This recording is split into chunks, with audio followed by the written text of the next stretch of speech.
Hello friends, welcome to my channel your GS. आज हम लोग एक बहुत ही महत्वपूर्ण टॉपिक पे बात करने जा रहे हैं जो हम आजकल देखते जा रहे हैं। जहाँ जहाँ अगर जो किसी के घर पे अखबार आ रहा हो, कोई टीवी चैनल खोल रहा हो, कोई किसी के घर पे कोई मैगजीन आ रहा हो, तो वो कहीं ना कहीं एक ही न्यूज़ चल रहा है, रसिया और यूक्रेन के बीच युद्ध का।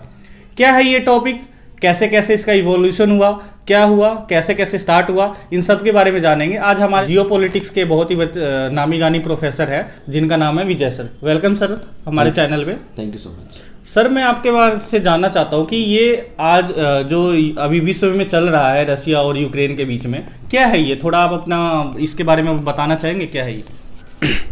देखिए, इसके पीछे अभी क्या चल रहा है ये हम न्यूज़ में देख रहे हैं। ठीक है, न्यूज़ में रशिया ने अटैक कर दिया है यूक्रेन के ऊपर। सबसे पहले तो हम देख लेते हैं कि इसका रीज़न क्या है।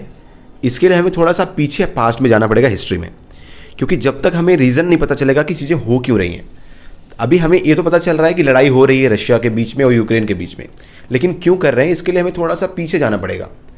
हुआ यूँ कि 1991 में 1991 में जो यूएसएसआर था, जो सोवियत यूनियन था, उसका डिसइंटीग्रेशन हो गया, यानी उसका विघटन हो गया।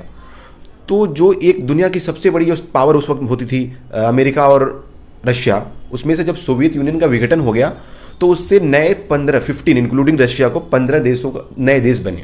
ठीक है, और ये मोस्टली जो देश बने ये तो या तो सेंट्रल एशिया में बने, जो तान करके हैं, जो उज्बेकिस्तान, कजाकिस्तान, तुर्कमेनिस्तान, या तो ईस्टर्न यूरोप के देश बने। ठीक है, तो हुआ यूं कि डिसइंटीग्रेशन का मेन रीज़न था क्योंकि रशिया कमज़ोर पड़ गया था, वहाँ की पॉलिटिक्स में बहुत सारा उथल पुथल हुआ, तो इसके चक्कर में वो डिसइंटीग्रेट हुआ।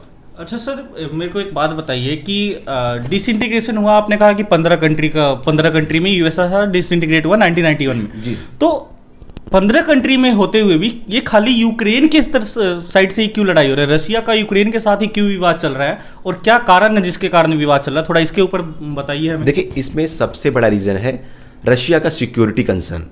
आप जानते हैं कि एक नॉर्थ अटलांटिक ट्रीटी अलायंस, एक नाटो है, और उसके विरोध में इन्होंने बनाया था एक वार्सा पैक्ट 1991 जी जी। हाँ। तो मतलब ये दो सिक्योरिटी अलायंस था, लेकिन जब रशिया का विघटन हो गया और नाटो का नहीं हुआ, नाटो अभी भी एज इट इज ठीक एक्टिव है। हाँ। तो इससे रशिया को अपने जो सिक्योरिटी कंसर्न थे उसको ध्यान में रखते हुए रशिया ने ये कोशिश की कि जो ईस्टर्न यूरोप के कंट्रीज हैं, जो बॉर्डरिंग कंट्री हैं, जैसे लिथुआनिया हो गया, एस्टोनिया हो गया, पोलैंड हो गया, ये सारी कंट्री जो हैं ये नाटो का हिस्सा न बने, क्योंकि अगर ये नाटो का हिस्सा बनती हैं तो डायरेक्टली जो नाटो का बॉर्डर है और रशिया के बॉर्डर एक हो जाएंगे। और हम जानते हैं कि हर एक बड़ी पावर कोशिश करती है कि दो बड़ी पावर के बीच में एक बफर जोन होना बहुत जरूरी है। फॉर एग्जाम्पल, जैसे इंडिया और चाइना के बीच में जो नेपाल एक बफर जोन है, हाँ, तो वहां पे कॉन्फ्लिक्ट नहीं है, लेकिन जहां पे हम डायरेक्टली चाइना के साथ में हमारा बॉर्डर लगता है वहां पे कॉन्फ्लिक्ट होता रहता है। इसके लिए स्टार्टिंग से हमारी ये कोशिश थी, जैसे कि हमारे जो इंडिया के फर्स्ट जो होम मिनिस्टर थे, कि हम कोशिश करें कि जो तिब्बत है एज ए कंट्री रहे, ताकि चाइना और जो दो बड़ी पावर है एशिया की वो सामने न आए। लेकिन ऐसा हुआ नहीं, और आज हम क्या उसका कंसिक्वेंसेस हम जानते हैं लद्दाख में और अरुणाचल में क्या हो रहा है। ठीक है, तो उसी प्रकार से रशिया की भी ये कोशिश है कि यूक्रेन, जो कि अभी यूक्रेन की एक तरफ तो पोलैंड है, अगर आपको मैं मैप में दिखाऊं तो पोलैंड है एक तरफ, लिथुआनिया है, एस्टोनिया है, ये सारी बाल्टिक जो स्टेट हैं ये सारे हैं, मालडोवा करके, और उसके बाद यूक्रेन है, और यूक्रेन के बाद रशिया है। अगर यूक्रेन, जो कि 2014 में ऐसा उनका प्लान था, जब वहाँ पे तख्ता पलट हुआ, तख्ता पलट से उससे पहले जो सरकार थी यूक्रेन में 2014 से पहले वो प्रो रशिया थी, तो रशिया को कोई प्रॉब्लम नहीं थी, उनको पता था कि ये बफर स्टेट है, हमारे फेवर में है, लाइक भूटान इंडिया और चाइना के बीच में है। ठीक है, जो इंडिया को फेवर करता है। बट 2014 में जब रजमेंट आई जो वेस्टर्न को फेवर करती थी, प्रो यूरोपियन यूनियन थी। ठीक है, तो इसके बाद क्या हुआ, रशिया को अपने कंसर्न दिखने लगे, तो रशिया ने सोचा कि अभी हमें कुछ ऐसा करना पड़ेगा कि हमारा सिक्योरिटी जो है वो ब्रीच ना हो, इस हमारी सिक्योरिटी हमारी कंट्री की बनी रहे, तो सॉवरेनिटी बनी रहे।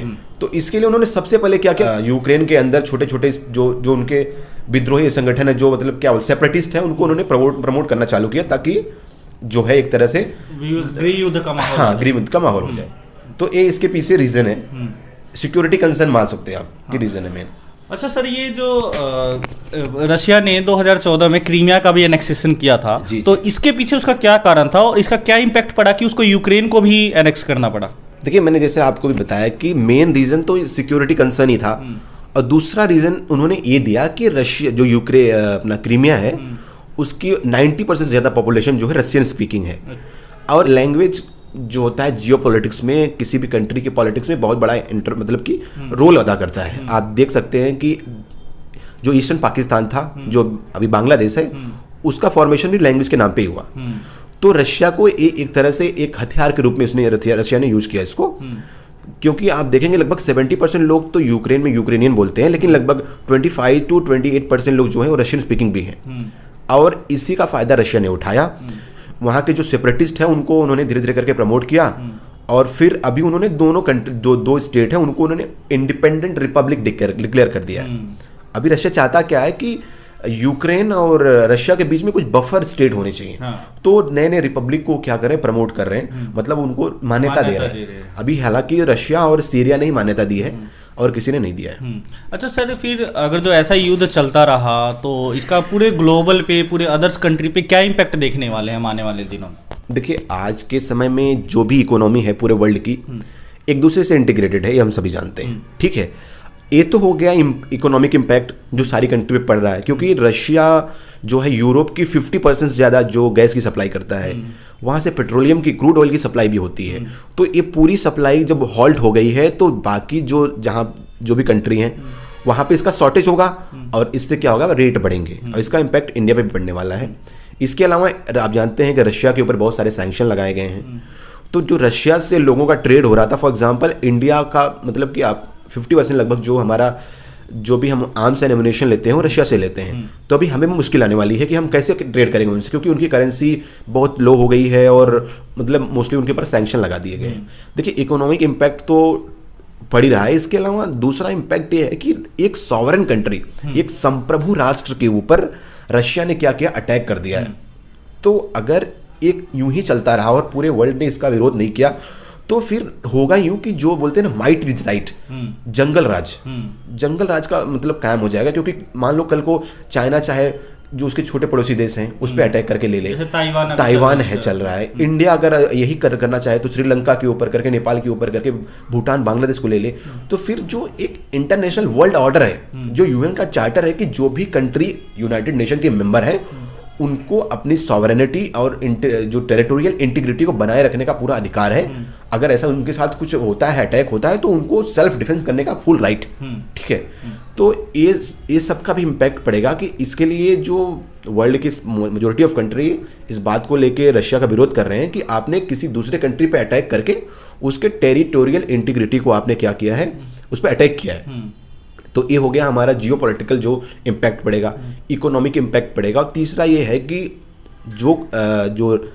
अपना यूक्रेन है वो एक डेमोक्रेटिक कंट्री, ठीक है, और रशिया अपने आप को सो कॉल्ड डेमोक्रेटिक तो करता है, लेकिन हम जानते हैं कि रशिया के जो प्रेसिडेंट हैं व्लादिमीर पुतिन साहब ने अपने आप को 2036 तक के लिए अपने प्रेसिडेंट बना लिया है। तो मतलब वहाँ पे डेमोक्रेसी नहीं है। तो अल्टीमेटली एक कहीं ना कहीं डेमोक्रेसी पे भी अटैक है, और हमने पीछे भी देखा था फ्री वर्ल्ड ऑर्डर पे अटैक है। पीछे भी देखा था कि रशिया के जो वो है ऑपोजिशन लीडर है उनको जहर दे दिया गया था, उनको पॉइजन करके मार दिया गया था। तो वो डेमोक्रेसी नहीं। अच्छा सर मैं एक और बात जानना चाहता हूँ, क्या हम इसको ये कह सकते हैं कि हम अब डिफ्रेंशिएट कर सकते हैं कि Putin policy versus Russian policy? क्या रशिया और पुतिन दोनों एक अलग कंट्री, अलग अलग एंटाइटी के ऊपर देख सकते हैं क्या, या फिर हम खाली ये पुतिन को रशिया में कंक्लूड करें या रशिया को पुतिन में कंक्लूड करें? इस पे क्या विचार है आप? देखिए, अभी फिलहाल की वहाँ के वो रूलर हैं, ठीक है, वहाँ पे रूल कर रहे हैं।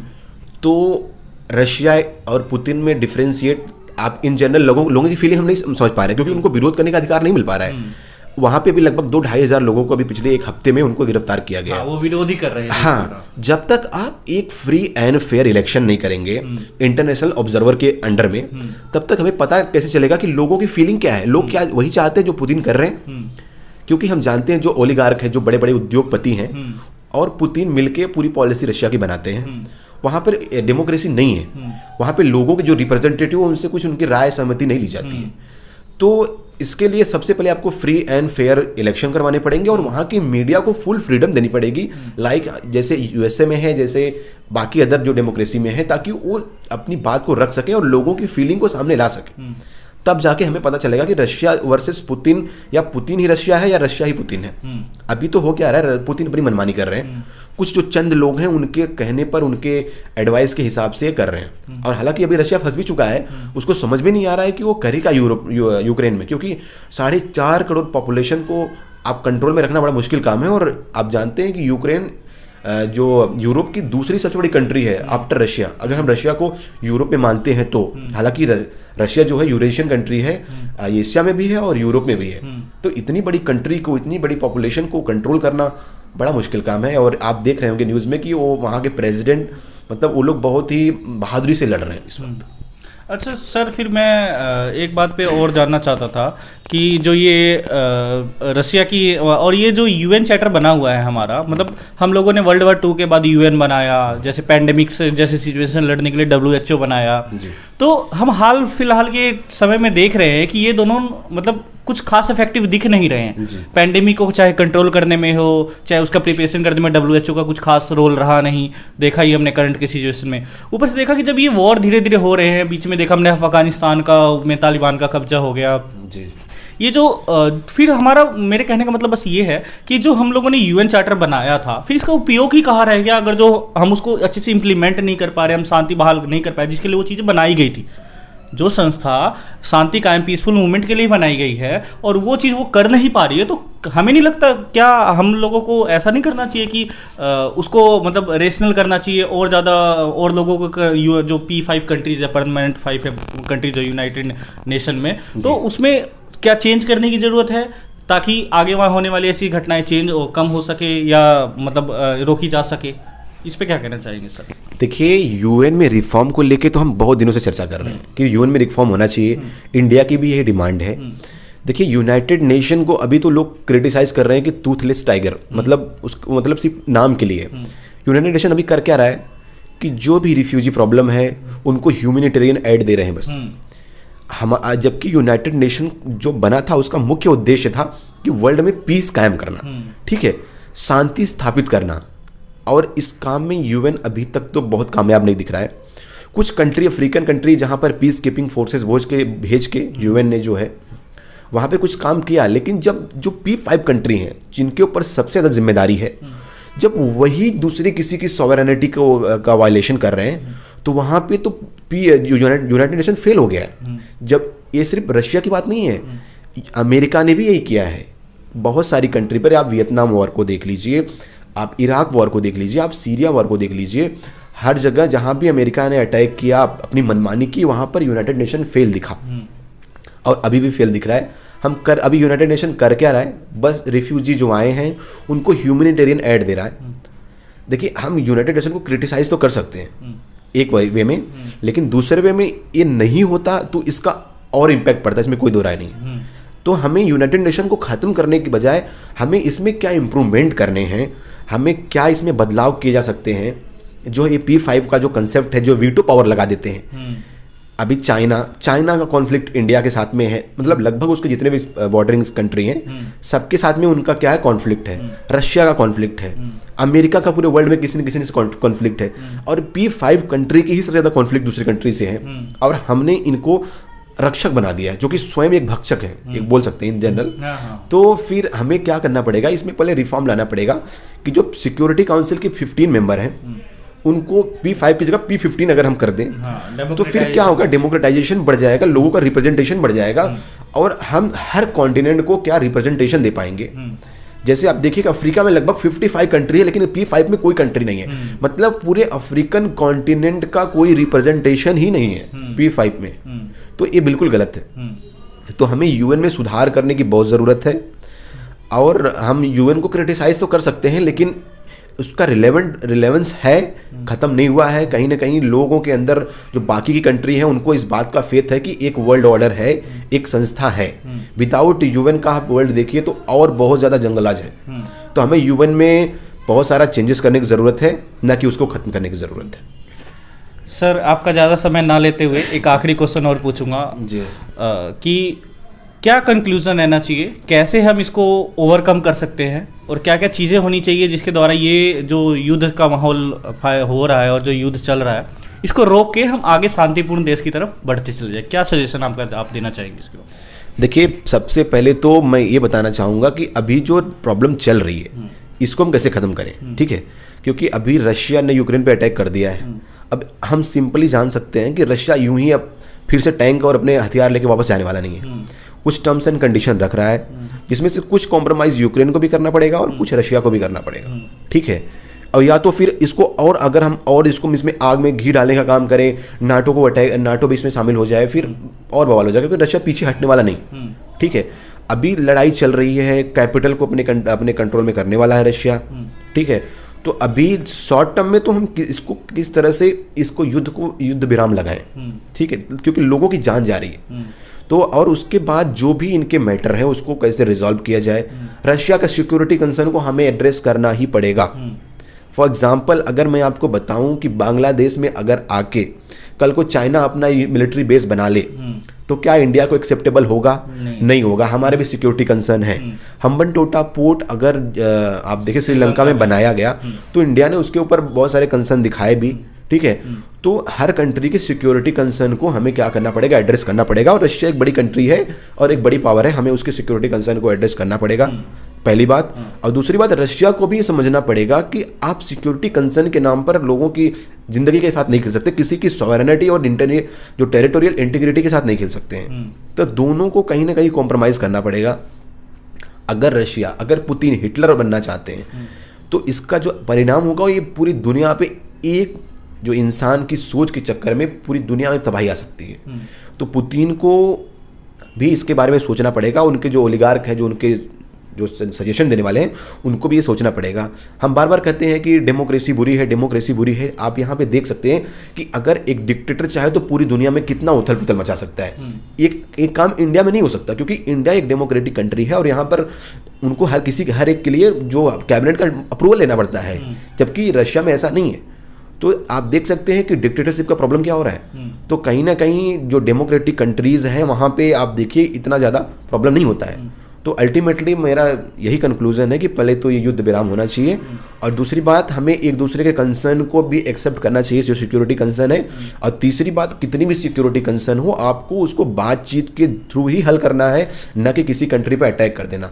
क्योंकि अगर हम जो वर्ल्ड ऑर्डर को इस तरह से ख़राब करेंगे तो इससे प्रॉब्लम सबको होने वाली है। अल्टीमेटली सबसे ज़्यादा प्रॉब्लम अभी रशिया को होगी, क्योंकि उनकी इकोनॉमी बहुत नीचे जाने वाली है और वहाँ की 16 करोड़ पॉपुलेशन का क्या हाल होगा, क्योंकि हमें वहाँ की मीडिया प्रॉपर नहीं, हमें पता भी नहीं कि वहाँ चल क्या रहा है। रशिया में मीडिया पर बहुत पाबंदी है। तो हमें इन चीज़ों को छोड़ के और आपस की जो दुश्मनी को छोड़ करके पूरे वर्ल्ड के बारे में सोचना पड़ेगा। हमारे सामने बहुत सारे चैलेंजेस है। अभी आप देख सकते हैं क्लाइमेट चेंज का चैलेंजेस है, बहुत सारी प्रॉब्लम है। हमें उस पर ध्यान देने के बजाय हम एक दूसरे से लड़ रहे हैं 21वीं सेंचुरी में। ये तो बहुत ही गलत है जी। चलिए, आपका समय ज़्यादा ना लेते हुए अब हम इसको यहीं पे विराम लगाते हैं, रोकते हैं, और आगे हम फिर आपको बुलाएंगे किसी और चर्चा पे करते हुए ही। तब तक के लिए बने रहे आपके अपने योर जीएस चैनल में। धन्यवाद दोस्तों।